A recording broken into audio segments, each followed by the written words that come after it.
Oke, sekarang kita akan coba bahas cara UNER memilih calon mahasiswanya di SNBP 2025. Karena banyak kabar beredar nih, katanya UNER cuma melihat dari peringkat sekolah dan ranking siswa dan nggak memperhatikan nilai raport maupun prestasi dari siswa yang biasanya dijadikan patokan utama di SNBP. Nah, apakah kabar ini benar atau enggak ya? Sebenarnya ini sudah dijawab setiap kali ada sosialisasi SNBP dari pihak UNAR ya.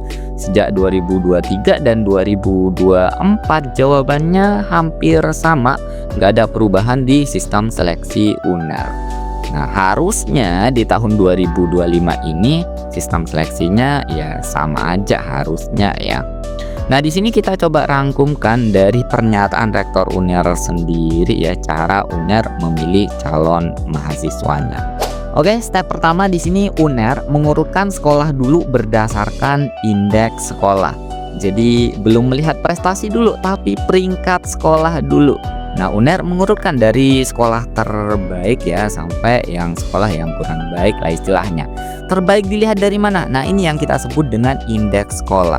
Penilaiannya ada beberapa faktor. Faktor utamanya biasanya dari skor rata-rata UTBK alumni dari sekolah kalian. Dari beberapa tahun terakhir seperti 3 tahun terakhir atau 5 tahun terakhir, rata-rata skor UTBK alumni kalian bagus atau enggak. Yang kedua ya jelas dari prestasi sekolah kalian ya, prestasi akademik maupun non akademik. Intinya seberapa sering sekolah kalian menang lomba ya. Terus yang ketiga ini juga penting ya, yaitu sebaran alumni terutama di UNER ya. Ini seberapa banyak alumni dari sekolah kalian yang diterima di UNER. Di PTN lain juga berpengaruh ya untuk memperbesar indeks sekolah kalian. Jadi peringkat sekolah kalian juga akan semakin tinggi juga. Semakin banyak sebaran alumni dari sekolah kalian ya, dilihat semakin besar juga ya istilahnya indeks sekolah kalian. Jadi kalau misalkan sudah diurutkan untuk yang sekolahnya, baru ke tahap yang kedua nih. Tahap yang kedua nih UNER mengambil siswa berdasarkan peringkat paralel sekolah. Jadi saat pengumuman eligible kan ada urutannya tuh. Jadi paralel 1 atau eligible 1, 2, 3. Nah, itu yang diinput juga dari sekolah kalian ya. Nah, itu jadi patokan UNER buat milih calon mahasiswanya. Jadi dipilih nih jadi yang peringkat terbaik ya, kayak paralel 1, 2, 3 dan seterusnya. Baru tahap ketiga itu baru melihat prestasi penunjang sebagai booster ya, kayak misalkan prestasi nilai rata-rata raport, terus sertifikat lomba dan lain-lainnya. Baru yang terakhir itu finalisasi ya istilahnya, kalau sudah diurutkan berdasarkan ranking tadi sama di booster sama sertifikat dan lain-lainnya, baru itu finalisasi yang diterima itu yang mana aja. Jadi mungkin biar lebih jelas kita pakai ilustrasi ya, biar nggak ngawang. Ilustrasi penilaiannya tuh seperti apa sih? Jadi ilustrasi sederhananya itu gini. Yang pertama, UNER ngasih list peringkat buat sekolah-sekolah terbaik ya, dinilai berdasarkan indeks sekolah yang UNER nilai. Ingat ya, di sini UNER sama kampus lain mungkin berbeda penilaiannya ya. Jadi di sini di list dulu peringkat dari sekolah-sekolah terbaik. Misalkan peringkat 1 itu sekolah A, sekolah B dan seterusnya. Kalau misalkan sudah dapat list peringkat sekolahnya, baru lanjut ke step berikutnya. Misal di sini biar gampang kita ngambil salah satu contoh jurusan, misalkan di kedokteran ya, fakultas kedokteran seperti ini. Lalu di kedokteran ada batasan buat kuota SNBP, misalkan sampai 30. Jadi di sini sampai 30 yang hijau ini. Tapi di sini UNER nggak langsung menentukan 30 siswa ya, tapi ada rentang ditambahkan beberapa. Misalkan di sini sampai 39. Nanti buat pembandingnya. Jadi kalau misalkan sudah ditentukan seperti ini, nah baru ke step berikutnya. UNER bakalan milih dari peringkat-peringkat terbaik dari masing-masing sekolah. Jadi dilihat dulu dari yang ranking 1 dulu ya. Jadi dari yang ranking 1, dari berapa sekolah besar terbaik gitu ya, diambil.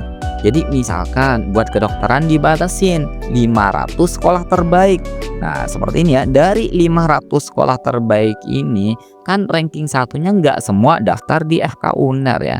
Jadi di sini dipilih yang kira-kira ranking satu dari 500 sekolah terbaik ini yang daftar berapa.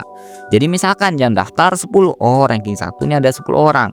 Jadi langsung dimasukkan di list yang sekolah terbaik, misalkan daftar di sini dari sekolah A gitu ya, sekolah B dan seterusnya. Pokoknya ada sampai 10 siswa yang ngisi di slot ini untuk yang ranking 1 ya dari masing-masing 500 sekolah terbaik ini.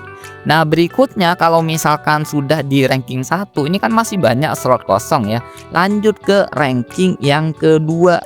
Nah, untuk ranking kedua ini diambilnya mungkin lebih kecil ya, misalkan dari 300 sekolah terbaik.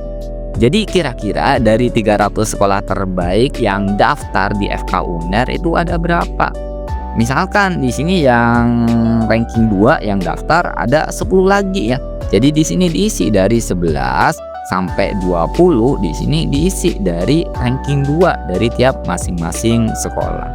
Nah, di sini masih banyak slot kosong nih. Lanjut ke ranking yang ketiga. Ranking yang ketiga misalkan diambil 100 besar. Mungkin gara-gara ya FK kan favorit ya, diambil yang lebih kecil rentangnya. Jadi dari 100 sekolah terbaik yang ranking 3 yang daftar di FK Uner tuh kira-kira ada berapa? Nah, ini di list misalkan ada berapa? Misalkan ada 5 gitu ya, 5 siswa yang daftar. Nah, diisi 21, 22, 23, 24, 25 seperti ini. Masih ada slot lagi, lanjut ke ranking yang keempat gitu ya. Ranking yang keempat misalkan diambil 80 sekolah terbaik. Nah, misalkan dari ranking 4 ini sudah ada berapa? Misalkan ada 10 gitu yang daftar ya. Oh, berarti dari 26, 27, 28, 29, 30 sampai 35 di sini diisi slotnya. Nah, baru lanjut ke yang ranking 5 ya. Ranking 5 misalkan diambil yang 50 sekolah terbaik. Nah, misalkan ngepas di sini ada 4 misalkan yang ini ya, yang 4 sekolah teratas ini diambil karena slotnya cukup 4 slot ya. Nah, dari sini ini kan sudah keisi semua ya dari slotnya ya. Baru ke step yang ketiga. Nah, dari sini belum tentu yang hijau-hijau sampai 30 langsung keterima, yang merah ini langsung ketolak, enggak. Masih dilihat di step yang ketiga, itu dilihat dari prestasi penunjang ya. Jadi dari sini tuh baru mulai muncul nilai rata-rata rapor dan mata-mata pelajaran pendukung dan lain-lainnya, sama prestasi juga ya kayak sertifikat gitu ya. Di sini baru berpengaruh. Jadi misal seperti ini kondisinya. Misal yang peringkat dari 35 ini, peringkat 35 ini punya sertif olimpiade nasional atau internasional. Ada banyak prestasinya. Sementara yang peringkat 28 misalkan yang peringkat 28 di sini kayak nilainya pas-pasan gitu ya. Jadi istilahnya itu meskipun di peringkat ke-5 tapi nilainya agak jauh dari target. Jadi bisa jadi yang 28 ini nggak keterima, tapi yang 35 ini yang lolos ya. Jadi di sini nih peran penting dari sertifikat atau prestasi penunjang ya. Saat kalian masuk di list. Jadi buat yang nggak masuk di list, seberapa bagus sertifikat kalian atau prestasi kalian ya nggak bakalan dilirik ya. Jadi di sini untuk yang Uner agak lumayan berat ya bagi yang nggak berprestasi di rapot di ranking.